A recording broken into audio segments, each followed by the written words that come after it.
Okay student, so now we are going to solve some questions of class 9, that is exercise 3 and question number 11 and question number 24. These are two important questions which are same to the same of the questions of class 8. What are the questions? We have to factorize x square plus 3 root 3x plus 6, and the second one is x square minus 2 root 2x minus 30. So these are the quadratic polynomial. How to solve it? Same to same जो class 8 का अभी आपने questions देखा, same उसी तरह से ये भी होंगे, बस थोड़ा सा यहाँ से पे जो कोफिशिएंट है वो रूट में है, उससे आपको प्रॉब्लम हो रही है. तो बेटा ये हो जाएगा एक्स स्क्वायर प्लस, आप ब्रैकेट लगा के वेरिएबल लिख दो और 6 लिख दो, ये बीच के नंबर. और आप जानते हो क्वाड्रेटिक पॉलिनोमियल को फैक्टराइज करने का वे क्या होता है, मिडल टर्म के कोफिशिएंट को दो ऐसे पार्ट में हम ब्रेक डाउन करते हैं, इनको स्प्लिट करते हैं कि इनका जो सम हो वो एज इट इज आ जाए, यानी 3 रूट 3 आ जाए, और जो प्रोडक्ट आए वो a इंटू सी के बराबर आ जाए, यानी coefficient of x square and the constant term, इन दोनों के प्रोडक्ट के बराबर आ जाए. तो इसका कोफिशिएंट तो 1 है, कुछ नहीं है मतलब 1 है, और इसका कांस्टेंट टर्म 6 है, यानी हमें दो ऐसे पार्ट में इसको स्प्लिट करना है जिनका प्रोडक्ट आ जाए 6 और सम आ जाए 3 रूट 3. तो बेटा थोड़ा सा आप ध्यान दीजिए कि इन क्वेश्चन को कैसे करेंगे.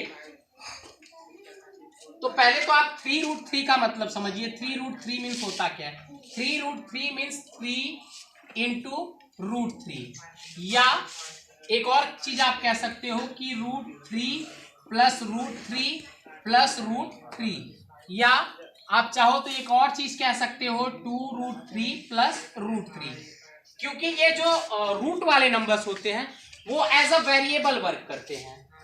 जैसे फॉर एग्जांपल हमने 3x हमारे पास है, तो 3x को चाहे हम तो 3 इंटू एक्स लिख सकते हैं, वही चीज मैंने कहा 3 रूट 3 को हम 3 इंटू रूट 3 लिख सकते हैं. साथ ही साथ 3x को अगर हम चाहें तो हम लिख सकते हैं x प्लस x, या हम चाहे तो लिख सकते हैं कि 2x प्लस x. उसी तरह से ये root as a variable work करता है, यानी हम इसको चाहें तो root 3 plus root 3 plus root 3, या 3 इंटू रूट 3 लिख सकते हैं, या 2 रूट 3 प्लस 3 रूट 3 लिख सकते हैं. तो हमारा इसी से काम चलेगा.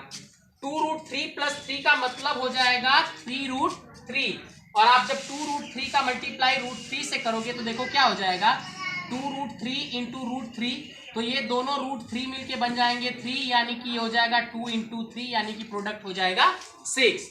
तो हमारे दो पार्ट्स क्या होंगे, दो स्प्लिटेड पार्ट क्या होंगे, they will be 2 root 3 plus root 3. Is it clear? Okay. So अब आ जाते हैं प्रीवियस मेथड पे, हम अपने क्वेश्चन पे फिर से वापस आए. तो जैसा आप जानते हो कि पहले इसको ब्रेक डाउन करने के बाद सबसे पहले हम क्या करते हैं कि ब्रैकेट को ब्रेक करते हैं. तो ये हो जाएगा x square plus 2 root 3x plus root 3x plus 6, और जैसे ही 4 टर्म्स होते हैं, 4 terms are there, we are taking the common from the 2 starting term and from last 2 starting term. तो you can easily check out that कि यहाँ पे x square है और यहाँ x है, तो x कॉमन मिल जाएगा. x कॉमन मिलेगा तो यहाँ बचेगा x और यहाँ बच जाएगा 2 रूट 3. ओके, अब उसी तरह से यहाँ पे हमें रूट 3 कॉमन मिलेगा. अब पहले आप ये चेक करिए कि रूट 3 कॉमन मिला कैसे. तो बेटा यू नो दैट कि 6 को हम लिख सकते हैं 2 इंटू 3 लिख सकते हैं. क्या लिख सकते हैं? 2 इंटू 3, और इस 3 को हम लिख सकते हैं रूट 3 इंटू रूट 3. कोई भी नंबर जब रूट में हो जाता है तो उसकी स्क्वायर रूट हो जाती है, यानी किसी भी नंबर का अगर जैसे हमें 5 लिखना है तो हम 5 को चाहे तो रूट 5 इंटू रूट 5 लिख सकते हैं. अगर हमें 10 लिखना है तो हम रूट 10 इंटू रूट 10 लिख सकते हैं. अगर हमें x लिखना है तो हम उसको root x into root x लिख सकते हैं. तो इन दिस वे यहाँ पे रूट 3x था, रूट 3x, इसके फैक्टर्स हो जाएंगे रूट 3 इंटू एक्स, और 6 के फैक्टर 2 इंटू 6, यानी कि उसको हम लिख सकते हैं 2 इंटू रूट 3 इंटू रूट 3.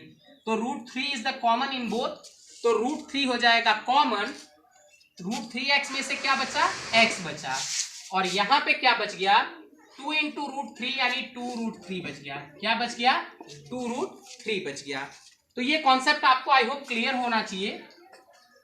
अब देखिए x प्लस 2√3 और x प्लस 2√3 यहाँ पे कॉमन मिल गया, तो x प्लस 2√3 को हम कॉमन ले लेंगे।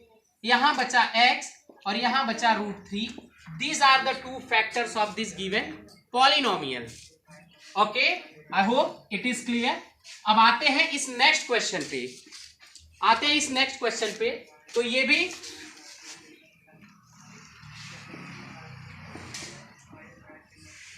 भी सेम टू सेम इसी जैसा क्वेश्चन है, सेम प्रीवियस मेथड की तरह। एक्स स्क्वायर माइनस लगाएंगे, ब्रैकेट लगा के एक्स लिख देंगे -30।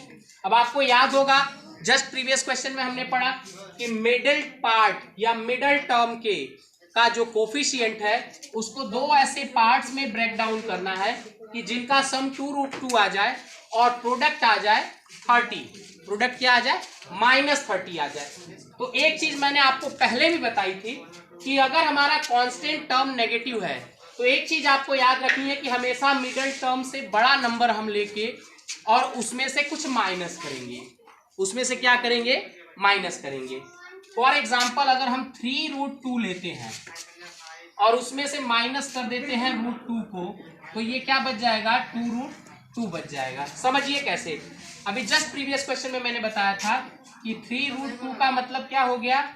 √2 प्लस √2 प्लस √2 2 टाइम्स। और इसमें से अगर आपने एक रूट को माइनस कर दिया तो बचा क्या? 2 टाइम्स √2 दैट इज 2√2। तो इनका डिफरेंस तो 2√2 आ जाएगा। अब बात करते हैं प्रोडक्ट की। डिफरेंस तो आ गया 2√2। अब बात करते हैं प्रोडक्ट की। तो जब आप 3√2 में √2 से मल्टीप्लाई करोगे, इट्स मीन कि आप 3 इंटू √2 कर रहे हो, तो 3 इंटू 2 हो गया, यानी कि आंसर हो गया आपका 6। सॉरी, रोको तो, ऊपर वाले से रोको।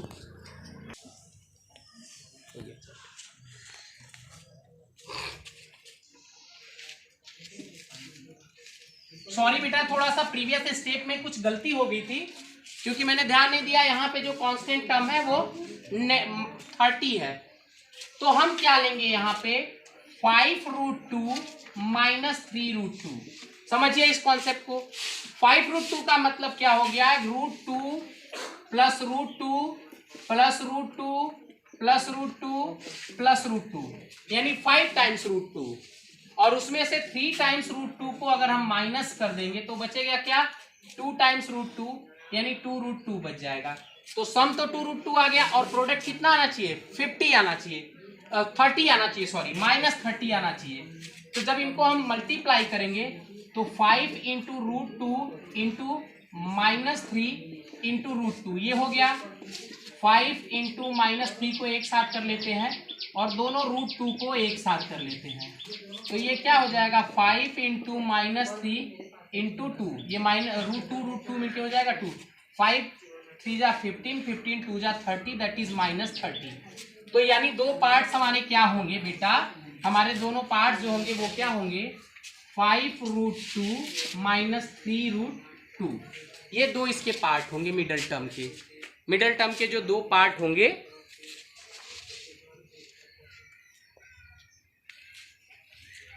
अब इसको ब्रेक करते हैं ब्रैकेट को हम। तो यहाँ माइनस का साइन है, ये भी याद रखिएगा। x² minus 5√2 plus 5√2x plus 3√2x minus 30। पहले दोनों टर्म्स में क्या कॉमन है? x कॉमन है, तो x कॉमन लेंगे तो x माइनस 5√2 हो जाएगा। और दूसरे दोनों टर्म्स में क्या कॉमन है? तो दूसरे दोनों टर्म्स में बेटा 3√2 कॉमन है। क्या कॉमन है? 3√2। देखिए कैसे अभी क्लियर हो जाएगा। पहले x तो क्लियर हो जाएगा। 30 को अगर आप फैक्टराइज करो तो आप 30 को फैक्टराइज कर सकते हो। 2 3 जा 6, 6 5 जा 30। और इस 2 को आप लिख सकते हो √2 इंटू √2 इंटू 3 इंटू 5। तो अगर आपने 3√2 कॉमन ले लिया तो बचा क्या? 5√2 कॉमन बच गया। क्या बच गया? 5√2 यहाँ पे लेफ्ट फैक्टर बच गया, रिमेन फैक्टर बच गया। तो अब क्वेश्चन आपकी नियर बाई कंप्लीट हो चुकी है। अब x माइनस 5√2 हो जाएगा कॉमन, x माइनस 5√2 हो जाएगा कॉमन। तो यहाँ क्या बचा? यहाँ बच गया x और यहाँ पे बच गया plus 3√2। These are the factors of this question. So thanks for watching. Subscribe my channel, share with your friends, and write a proper comment how it was. Some requirement, some improvement is required, also write it and share it with your friends. Press the bell icon for the notification. Thank you.